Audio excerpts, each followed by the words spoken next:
ជំរាបសួរនិងសួស្តីប្រិយមិត្តទាំងអស់គ្នាថ្ងៃនេះអេដមីនបានលើកយករឿងមកសម្រាប់ចែកជូនប្រិយមិត្តទាំងអស់គ្នាទស្សនាកម្សាន្តមុននឹងចូលទៅដល់សាច់រឿងសូមប្រិយមិត្តទាំងអស់គ្នាកុំភ្លេចជួយចុច Like Subscribe ចុចសញ្ញាកណ្ដឹងឲ្យអេដមីនម្នាក់មួយផងបើអេដមីនសម្រាប់ទៅមានពាក្យពេចន៍ខុសឆ្គងសូមខន្តីអភ័យទោសឲ្យអេដមីនផងណាអញ្ចឹងកុំឲ្យខាតពេលយូរយើងចូលទៅដល់សាច់រឿងយើងទាំងអស់គ្នាតពីភាពមុនមិនតបពីតួប្រុសសន្លំគ្រូពេទ្យក៏ព្យាយាមព្យាបាលតួប្រុសអស់ពីសមត្ថភាពដល់តែអញ្ចឹងក៏ធ្វើឲ្យតួប្រុសដឹងខ្លួនត្រឡប់មកវិញដែរគ្រាន់តែដឹងខ្លួនភ្លាមតួប្រុសស្រែករកលោកប្រធានយ៉ងហូភ្លាមហ្មងណាងាកមកមើលតួស្រីឯនេះវិញខណៈពេលដែលនាងបញ្ញាប់មកមើលអាការៈរបស់ប៉ានាងពេលដែលមកដល់នាងក៏បានដឹងថាប៉ារបស់នាងគាត់ស្លាប់បាត់ហើយនាងថែមទាំងឃើញម៉ាក់របស់នាងយំយ៉ាងខ្លាំងទៀតបន្ទាប់មកតួប្រុសគេក៏បញ្ញាប់រត់មកបន្ទប់របស់លោកប្រធានយ៉ងហូរួចសុំអង្វរឲ្យគ្រូពេទ្យព្យាយាមជួយសង្គ្រោះលោកប្រធានយ៉ងហូម្ដងទៀតមកប៉ុន្តែលោកគ្រូពេទ្យក៏ប្រាប់ថាពួកយើងនាំគ្នាកាត់ចិត្តទៅព្រោះលោកប៉ាគាត់ទៅបានសុខហើយនិយាយរួចគេក៏អូសសាក់សពរបស់លោកប្រធានយ៉ងហូចេញទៅតែម្ដងចំណែកខាងជេយ៉ងឯនេះវិញនាងកំពុងតែអង្គុយស្ដាប់ព័ត៌មានដែលគេកំពុងតែផ្សាយអំពីការស្លាប់របស់ប៉ានាង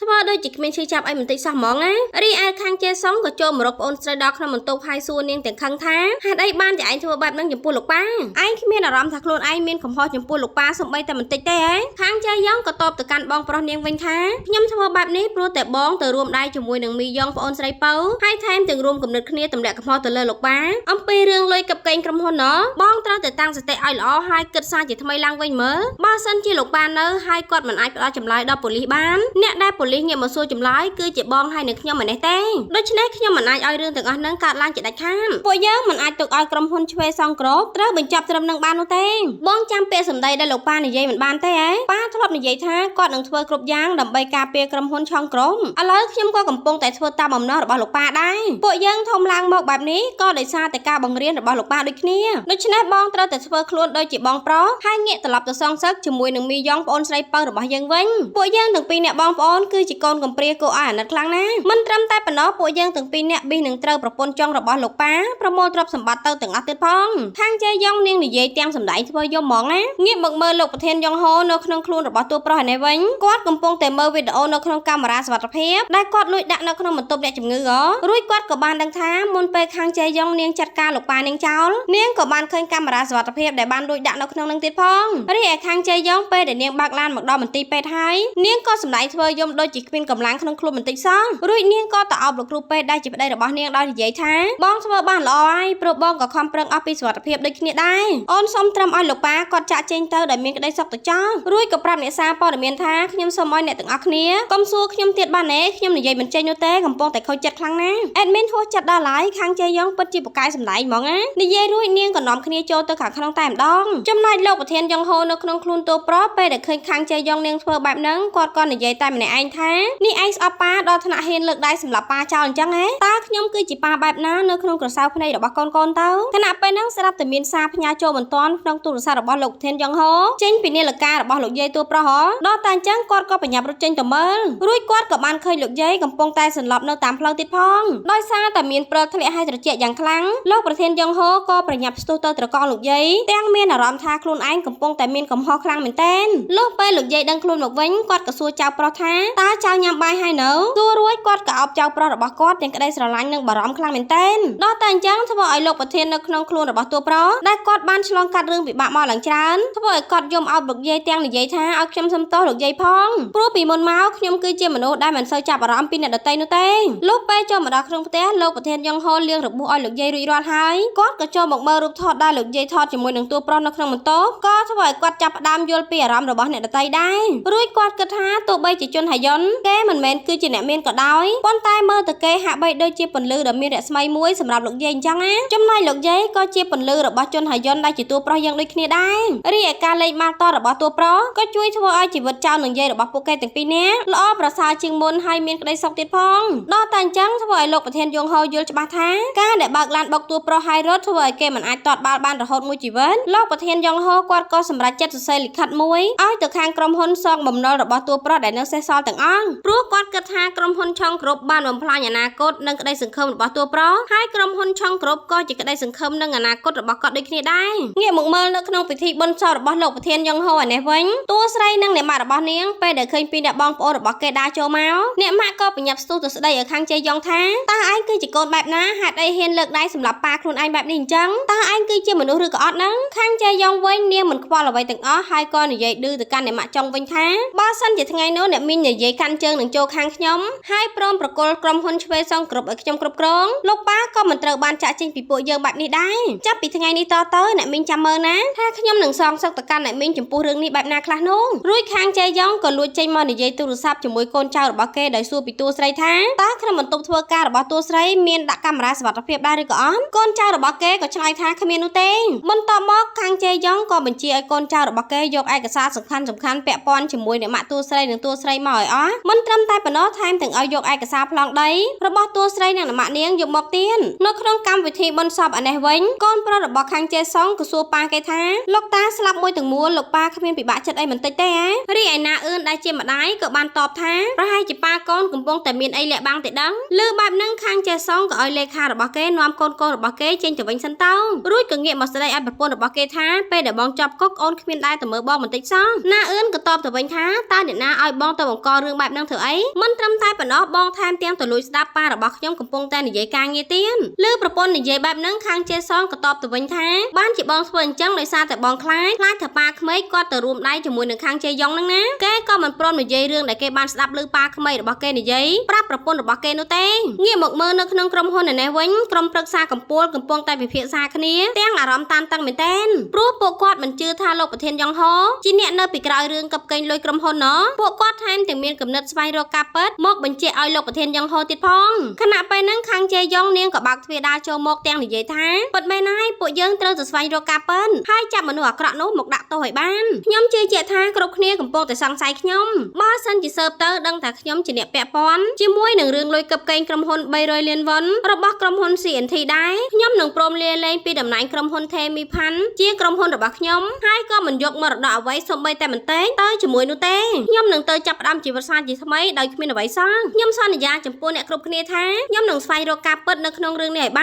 នលើខាងជេយ៉ងនិយាយបែបហ្នឹងធ្វើឲ្យក្រុមពិភាក្សាកម្ពុជាពេញចិត្តហើយនាំគ្នាសរសើរនាងគ្រប់គ្នាហ្មងបន្ទាប់មកលេខារបស់ខាងជេយ៉ងក៏មករាយការណ៍ប្រាប់នាងថាពេលនេះប្តីរបស់អ្នកនាងដែលជាគ្រូពេទ្យគាត់បានសរសេរកណ្ដាស់លាឈប់ពីមន្ទីរពេទ្យដែរដល់តែអញ្ចឹងខាងជេយ៉ងក៏បញ្ញាប់ទៅផ្ទះហើយសួរប្តីរបស់នាងថាតើបងលាឈប់ធ្វើអីក្រែងពួកយើងនិយាយគ្នាថាឲ្យបងដាក់ច្បាប់សម្រាប់មែនទេលោកគ្រូពេទ្យក៏ញញឹមតបទៅកាន់ប្រពន្ធវិញថាបងគិតបែបនេះគឺត្រូវហើយចាប់ពីពេលនេះតទៅបងនឹងប្រើជីវិតធ្វើជាប្តីរបស់អូនដែលជាអ្នកនឹងក្លាយទៅជាប្រធានថ្មីឆាប់នេះនិយាយរួចគាត់ថែមទាំងនឹកឃើញថ្ងៃដែលលោកប្រធានយ៉ងហោស្លាប់គាត់ចូលទៅជួយសង្គ្រោះលោកប្រធានយ៉ងហោនៅពេលដែលបានលើសារ៉ែនបេះដូងធ្លាក់ចុះគាត់ក៏ខំប្រឹងព្យាយាមសង្គ្រោះអស់ពីសមត្ថភាពរបស់គាត់ដែរនឹកឃើញរឿងនឹងហើយគាត់ក៏និយាយប្រាប់ប្រពន្ធគាត់ទាំងញញឹមថាបងធ្វើល្អបំផុតហើយគ្រប់យ៉ាងបងធ្វើអ្វីទៅតាមដែលអូនត្រូវការឥឡូវក៏ដល់ពេលក្រុមគ្រួសារយើងមានក្តីសុខដែរគាត់និយាយឲ្យថែមទាំងអស់ប្រពន្ធរបស់គាត់ទៀតផងដល់តែអញ្ចឹងធ្វើឲ្យខាងជេយ៉ងដែលកំពុងតែសង្ស័យប្តីនាងធ្វើឲ្យនាងមានអារម្មណ៍ស្ទាក់ស្ទើរហ្មងណា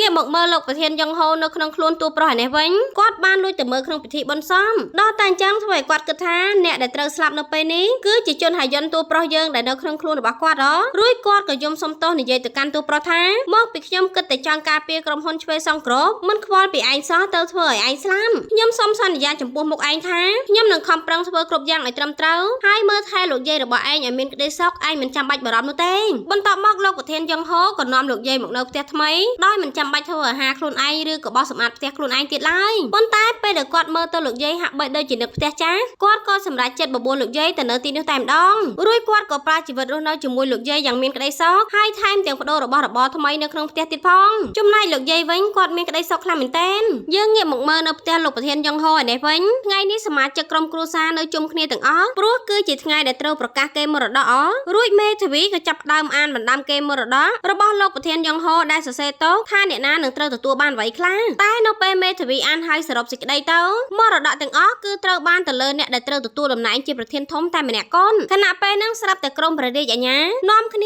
ចូលមកចាប់អ្នកម៉ាក់ចុងដោយអះអាងថាអ្នកម៉ាក់ចុងពាក់ព័ន្ធអំពីរឿងក្តីលុយកັບកេងក្រុមហ៊ុនរបស់ក្រុមហ៊ុន CNT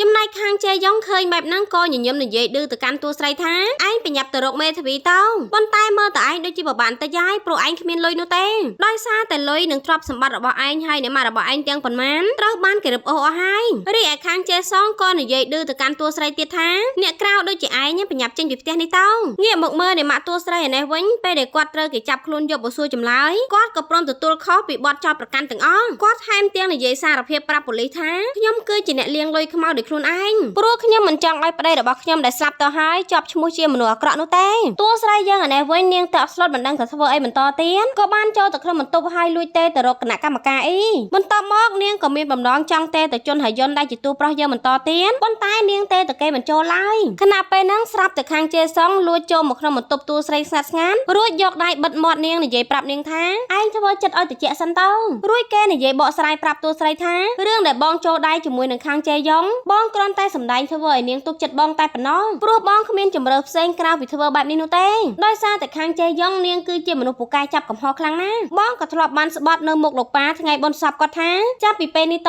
ទៅបងមានប្អូនស្រីតែម្នាក់គាត់គឺជាឯងនឹងណាហើយបងនឹងដើរតួនាទីជាបងប្រុសដ៏ល្អម្នាក់មើលថែឯងឲ្យបានល្អបំផុតនិយាយរួចគេក៏ដកលុយមួយកបោបឲ្យតួស្រីយើងដោយនិយាយបញ្ជាក់ប្រាប់នាងថាឯងប្រញាប់យកលុយទាំងអស់នេះទៅជួលផ្ទះនៅខាងក្រៅដើម្បីសុវត្ថិភាពរបស់ឯងទៅណាតួស្រីពេលឃើញខាងជេសុងធ្វើដាក់នាងអញ្ចឹងនាងក៏ឆ្ងល់ហើយគិតថាតើបរិសម្នាក់នេះគេមានគោលបំណងអីទៀតទៅចំណែកខាងជេយ៉ងឯនេះវិញនាងកំពុងតែបើកការប្រជុំគណៈកម្មការជាមិនទាន់ដើម្បីប្រកាសប្រាប់គ្រប់គ្នាពីរឿងទទួលតំណែងជំនួសលោកប្រធានធំដែលជាលោកប្រធានយ៉ងហោហើយគ្រប់គ្នាក៏បានដឹងច្បាស់ថាអ្នកដែលត្រូវទទួលតំណែងមួយនេះគឺជាខាងជេយ៉ងនឹងឯងនៅថ្ងៃបន្ទាប់មកក្រុមហ៊ុនក៏បានរៀបចំកម្មវិធីទទួលតំណែងប្រធានក្រុមហ៊ុនថ្មីរបស់ខាងជេយ៉ងតែមុនពេលចូលដល់កម្មវិធីតួស្រីយើងបានចូលទៅរកខាងជេយ៉ងដល់ក្នុងបន្ទប់ដោយនិយាយទៅកាន់ខាងជេយ៉ងថាខ្ញុំចង់ប្រគល់ភាគហ៊ុន 15% ដែលខ្ញុំទិញនៅក្នុងក្រុមហ៊ុន Smile Investment ប្រគល់ឲ្យទៅបងដើម្បីដោះដូរជាមួយនឹងការដោះលែងខ្លួនអ្នកម៉ាក់របស់ខ្ញុំព្រោះខ្ញុំគ្មានជំរឿទៀតនោះទេដោយសារតែខ្ញុំតាក់ទងទៅជនហយន្តដែលជាតួប្រុសក៏មិនបានដូចគ្នាដែរខាងជេយ៉ងវិញគ្រាន់តែឮតួស្រីនិយាយបែបហ្នឹងគេក៏ព្រមទទួលសំណើរបស់តួស្រីទាំងសប្បាយចិត្តហ្មងណារួចនាងក៏និយាយទៅកាន់តួស្រីថាពិតជាស័ក្តិសមណាស់ព្រោះឯងគឺជាកូនកតញ្ញូមែនតើបន្ទាប់មកខាងជេយ៉ងក៏ចូលទៅថ្លែងសន្ទរកថា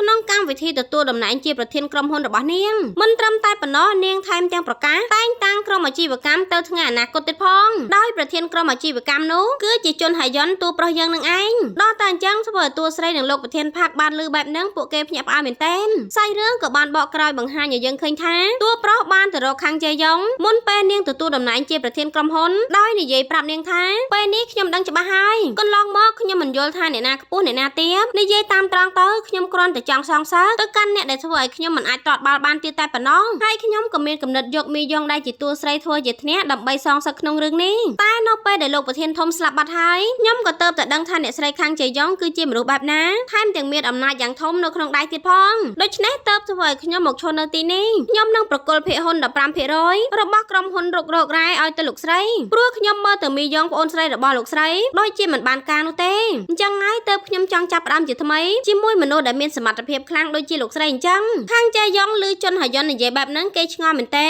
រួចក៏និយាយទៅកាន់តួប្រុសថាក្រែងភាគហ៊ុន 15% ហ្នឹងគឺជារបស់ប្អូនស្រីខ្ញុំហ៎តើលោកចង់ប្រគល់ឲ្យខ្ញុំយ៉ាងម៉េចនឹងកើតតួប្រុសក៏តបទៅវិញថាគ្មានអីពិបាកនោះទេគឺយើងប្រើអ្នកម៉ាក់តួស្រីជានុយដើម្បីទទួលបានលទ្ធផលទាំងអស់នេះមកដល់តែអញ្ចឹងគំនិតរបស់តួប្រុសក៏ទទួលបានផលព្រោះតួស្រីនាងក៏យកហ៊ុន 15% នោះដោះដូរនឹងការដោះលែងអ្នកម៉ាក់នាងជាមួយខាងជេយ៉ងពិតមែនហ្នឹងណាដល់តែអញ្ចឹងធ្វើឲ្យខាងជេយ៉ងកាន់តែជឿជាក់លើតួប្រុសខ្លាំងជាងមុនទៅទៀតលុះដល់វិធីចាប់សពគ្រប់ហើយតួស្រីនាងក៏បញ្ញាប់ដើរទៅសួរតួប្រុសទាំងខឹងថាលោកបញ្ញាប់បកស្រាយប្រាប់ខ្ញុំមកតើមានរឿងអីកើតឡើងទៅតួប្រុសក៏តបទៅវិញបែបងាយៗថាតើហេតុអីបានជាខ្ញុំត្រូវបកស្រាយប្រាប់អ្នកនាងខ្លួនរបស់ខ្ញុំចង់ធ្វើការជាមួយអ្នកណាតើពាក់ព័ន្ធអីជាមួយអ្នកនាងដែរខ្ញុំមិនមែនជាមនុស្សល្ងងដែលព្រមសហការរួមដៃជាមួយនឹងមនុស្សដែលគ្មានសល់អីដូចជាអ្នកនាងទៀតនោះទេមនុស្សដែលមានអនាគតវែងឆ្ងាយដូចជាខ្ញុំត្រូវការដៃគូសហការរកស៊ីដែលមានសមត្ថភាពដូចជាខាងជេយ៉ងអញ្ចឹងណាចំណែករឿងដែលអ្នកនាងយកភាគហ៊ុនទៅដោះដូរជាមួយនឹងការដោះលែងរបស់អ្នកម៉ាក់នាងក៏មកបន្ទោសខ្ញុំអីណាអ្នកនាងគួរតែបន្ទោសខ្លួនឯងដែលគ្មានបានកា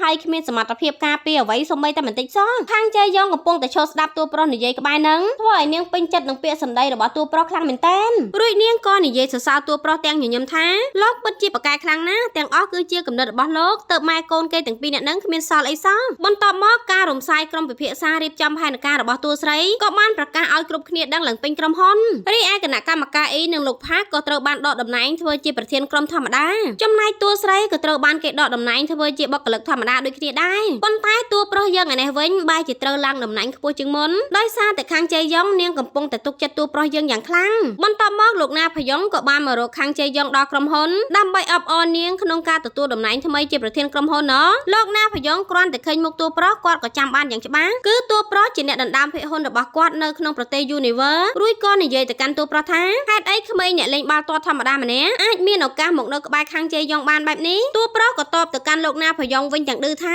គ្មានអីចម្លែកនោះទេក្រែងលោកពីមុនក៏ជាក្មេងទំនើងដើរលេងតាមផ្លូវអត់ប្រយោជន៍ដែរមិនចឹងទេប៉ុន្តែឥឡូវលោកក៏អាចក្លាយទៅជាប្រធានក្រុមហ៊ុនថេហាគ្រប់ដូចគ្នាខាងចេយ៉ងលឺបែបហ្នឹងនាងញញឹមពេញចិត្តមែនទែនប៉ុន្តែដោយឃើញស្ថានភាពមិនសូវល្អនាងក៏និយាយសួរទៅកាន់លោកណាផយ៉ងថាតើលោកមកទីនេះមានការអីលោកណាផយ៉ងក៏និយាយសាច់ការតបទៅនាងវិញថាតើពេលណាតើបឯងប្រគល់ក្រុមហ៊ុន Hydrogen ឲ្យខ្ញុំលើបែបហ្នឹងខាងចេយ៉ងនាងក៏ដើរទៅចិត្តលោកណាផយ៉ងហើយខ្សឹបប្រាប់ថាដោយសារតែខ្ញុំមិនទាន់បានលុយគ្រប់ចំនួនហ្នឹងណាលុយដែលលោកថាឲ្យខ្ញុំ1លានវ៉ុននោះខ្ញុំមិនទាន់បានទទួលនោះទេតើលោករៀបចំលុយទាំងអស់នោះទុកឲ្យខ្ញុំរួចរាល់ហើយនៅលោកណាផយ៉ងលឺបែបហ្នឹងមិនពេញចិត្តសោះរួចក៏និយាយជូនពរនាងទាំងឌឺថាខ្ញុំសូមជូនពរឯងកាន់កាប់តំណែងជាប្រធានធំនេះឲ្យបានយូរអង្វែងណាលុះពេលលោកណាផយ៉ងត្រឡប់ទៅវិញតួប្រុសដែលជួនដំណើរលោកណាផយ៉ងក៏និយាយទៅកាន់លោកណាផយ៉ងទាំងរីករាយថាខ្ញុំពេលនេះចង់ទទួលចៅហ្វាយប្រុសម្នាក់ទៀតខ្ញុំធ្លាប់ទទួលចៅហ្វាយមក2នាក់ហើយខ្ញុំក៏អាចទទួលចៅហ្វាយទី3បានដូចគ្នានិយាយចប់តួប្រុសក៏ហុចនាមមកបានគេឲ្យលោកណាផយ៉ងដោយប្រាប់ថាលោកអាចតាក់ទងមកខ្ញុំដើម្បីប្រើឲ្យធ្វើការបានណាលោកណាផយ៉ងក៏ទទួលយកនាមមកបានរបស់តួប្រុសព្រោះគេធ្លាប់បានឮកូនស្រីរបស់គេនិយាយឲ្យស្ដាប់ថាជនហើយយន្តដែលជាតួប្រុសយើងគឺជាមនុស្សមិនធម្មតានោះទេអាយ៉ាលោកប្រធានយ៉ងហូនៅក្នុងខ្លួនតួប្រុសតើមានកម្រងការនឹងល្បិចអីទៀតហើយនេះអញ្ចឹងចាំអត់មើលជាមួយអេដមីនទាំងអស់គ្នាទៅណលុះយប់ឡើងគណៈកម្មការអ៊ីក៏បានមកណាត់ជួបជាមួយនឹងលោកប្រធានយ៉ងហូនៅក្នុងខ្លួនតួប្រុសរួចគាត់ក៏សួរលោកប្រធានយ៉ងហូថាតើលោកប្រធានធ្វើបែបនេះដើម្បីអីទៅព្រោះខ្ញុំបានឮពីតួស្រីប្រាប់ខ្ញុំថារឿងដែលអ្នកម៉ារបស់នាងត្រូវគេចាប់ខ្លួននិងរឿងភាគហ៊ុន 15% នៅក្នុងក្រុមហ៊ុនរករ៉ែធ្លាក់ទៅក្នុងកំណាប់ដៃរបស់ខាងជេយ៉ងគឺជាស្នាដៃរបស់ជនហើយយន្តទាំងអស់ចំណែកលោកប្រធានយ៉ងហូឮបែបហ្នឹងក៏បានយកលុយដែលគាត់យកចេញពីទូដែកបកលឲ្យគណៈកម្មការអ៊ីដោយប្រាប់ថាលោកយកលុយទាំងអស់នេះបញ្ជូនប្រពន្ធរបស់ខ្ញុំនិងមីយ៉ងកូនស្រីបើរបស់ខ្ញុំទៅនៅអាមេរិក2 3ឆ្នាំសិនទៅចាំខ្ញុំជាអ្នកដេញនាងចេញពីក្រុមហ៊ុនដោយខ្លួនឯងបន្ទាប់ពីខាងជេយ៉ងនាងបានឃើញកាមេរ៉ាសុវត្ថិភាពនៅក្នុងបន្ទប់អ្នកជំងឺហើយខ្ញុំគិតថាពីអ្នកម៉ាក់និងកូននេះកំពុងតែស្ថិតក្នុងសភាពគ្រោះថ្នាក់ចុះឥឡូវពីអ្នកម៉ែកូនគេនៅឯណាបន្ទាប់មកលោកប្រធានយ៉ងហូគាត់ក៏មកដល់បន្ទប់រួមគ្នារួចក៏ឃើញប្រពន្ធជាទីស្រឡាញ់របស់គាត់កំពុងតែគេងលើឥដ្ឋយ៉ាងកំសត់ធ្វើឲ្យគាត់មានអារម្មណ៍ឈឺចាប់ហើយចូលទៅដណ្ដប់ហួយឲ្យប្រពន្ធរបស់គាត់តែម្ដងខណៈពេលហ្នឹងតួស្រីមកពីយកទឹកឲ្យអ្នកម៉ាក់របស់នាងញ៉ាំស្រាប់តែឃើញតួប្រុសកំពុងតែដណ្ដប់ហួយឲ្យម៉ាក់របស់នាងគិតថាមានមនុស្សរោគចិត្តកំពុងតែចង់លួចលំម៉ាក់របស់នាងរួចក៏ប្រញាប់ចូលទៅចាត់ការតួប្រុសយ៉ាងហ្មងដល់តែអញ្ចឹងធ្វើឲ្យលោកប្រធានយ៉ងហូនៅក្នុងខ្លួនតួប្រុសប្រញាប់បិទមុខរត់ចេញឡើងលឿនចំណែកអ្នកម៉ាក់នៅពេលដែលឃើញកូនស្រីមានបំណងរត់ទៅតាមគាត់ក៏ខាត់នាងព្រោះខ្លាចកូនស្រីរបស់គាត់មានគ្រោះថ្នាក់ហ្នឹងណាបន្ទាប់មកពីអ្នកម៉ាក់និងកូនក៏រកមើលជួបបន្ទប់ថោកដើម្បីរស់នៅចំណែកអ្នកម៉ាក់ក៏រអ៊ូថាហេតុអីក៏បន្ទប់ថ្លៃម៉ែតួស្រីក៏តបទៅកាន់អ្នកម៉ាក់នាងវិញថាអញ្ចឹងអ្នកម៉ាក់ចង់ទៅនៅកន្លែងដែលកូនរើសអត់ហើយកន្លែងដែលតួស្រីរើសគឺជាបន្ទប់ធម្មតានៅលើដំបូលអគារមិនត្រឹមតែប៉ុណ្ណោះថែមទាំងនៅជាប់បន្ទប់របស់តួប្រុសហើយលោកយាយរបស់តួប្រុសទៀតនៅថ្ងៃបន្ទាប់មកតួប្រុសគ្រាន់តែឃើញតួស្រីនៅបន្ទប់ក្បែរគេដែរធ្វើឲ្យគេភ្ញាក់ផ្អើលមែនទែនរួចគេក៏ប្រញាប់ដើរទៅសួរតួស្រីថាហេតុអីបានជាចង់មកនៅក្បែរខ្ញុំអញ្ចឹងតួស្រីក៏តបទៅវិញទាំងឌឺថាព្រោះនៅទីនេះថ្លៃជួលវាថោកហ្នឹងណាម្យ៉ាងទៀតកន្លែងរស់នៅក៏ស្អាតអាកាសធាតុក៏ល្អមិនត្រឹមតែប៉ុណ្ណោះថែមទាំងមានមនុស្សដែលខ្ញុំចង់ចាត់ការនៅក្បែរហ្នឹងទៀតផងអញ្ចឹងលោកឆាប់កិច្ចចេញពីផ្លូវរបស់ខ្ញុំទៅព្រោះខ្ញុំកំពុងតែប្រញាប់ទៅញ៉ាំអាហារថ្មីដៃរបស់លោកយាយលោកហ្នឹងណាសាច់រឿងរបស់យើងក៏ស្លេតែប៉ុណ្្នឹងឯងយើងមិនទាន់ដឹងថាតើនឹងមានរឿងអីកើតឡើងចំពោះតួប្រុសនិងតួស្រីទៀតឡើយអញ្ចឹងហើយបើចង់ដឹងសាច់រឿងយើងនឹងទៅជាយ៉ាងណាទៀតកុំភ្លេចមកតាមដានភាគក្រោយជាមួយនឹង admin ទាំងអស់គ្នាណាប៉ុន្តែមុននឹងបញ្ចប់សាច់រឿង admin ក៏សូមអរគុណដល់បងម្ចាស់ account ដែលគាត់បានឧបត្ថម្ភដល់ admin បងទី1គាត់មានឈ្មោះថាពៅសារ៉ាបងគាត់បានឧបត្ថម្ភដល់ admin ចំនួន 10000 រៀលចំណែកបងទី2គាត់មានឈ្មោះថាមណូអ៊ុំគាត់ក៏បានឧបត្ថម្ភដល់ admin ចំនួន 2500 រៀលដូចគ្នាដែរ admin ពិតជាអរគុណដល់បងខ្លាំងមែនតើហើយក៏ជូនពរបងមានសុខភាពល្អរកទទួលទានមានបាន admin ក៏អរគុណហើយជូនពរដល់ fan របស់ admin ទាំងអស់ដូចគ្នាដែរជូនពរ fan និងបងទាំងអស់ឲ្យមានសុខភាពល្អរកទទួលទានមានបានធ្វើដំណើរផ្លូវចិត្តផ្លូវឆ្ងាយសុខសប្បាយទាំងអស់គ្នាជាចុងក្រោយ admin សូមអរគុណសូមជម្រាបលា